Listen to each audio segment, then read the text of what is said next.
আজকে আমি রায়তা বানিয়েছি, সেই রায়তার রেসিপিটাই আমি তোমাদের সাথে শেয়ার করব। আর ঠান্ডা ঠান্ডা রায়তা, তার সাথে হচ্ছে গরম গরম বিরিয়ানি, দারুণ লাগে খেতে। তো তোমরাও একবার বানিয়ে খেয়ে দেখো, ভালো লাগবে। তো রায়তা বানানোর জন্য এখানে আমি শসা, টমেটো, পেঁয়াজ, কাঁচা লঙ্কা নিয়েছি। আর তার সাথে নিয়েছি হচ্ছে টক দই।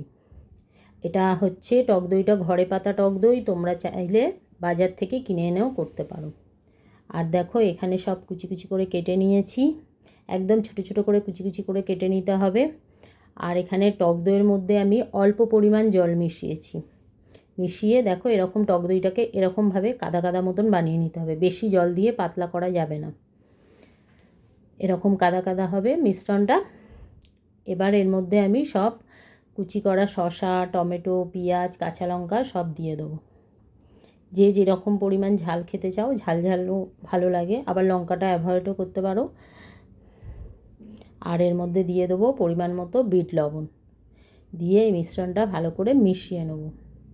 ভালো করে মিশিয়ে নেওয়ার পরে এটা আমি ফ্রিজে রেখে দেবো ঠান্ডা হওয়ার জন্য। যদি তোমরা চাও ফ্রিজে নাও রাখতে পারো, এরকমও খেতে পারো, কোনো ব্যাপার না। কিন্তু গরমকাল বলে ফ্রিজে রাখলে একটু ঠান্ডা ঠান্ডা লাগলে রায়তা ঠান্ডা ঠান্ডা খেতে বেশি ভালো লাগে। তো এই ভিডিওটা পুরো দেখার জন্য তোমাদের সবাইকে ধন্যবাদ। কেমন লাগলো অবশ্যই জানিও।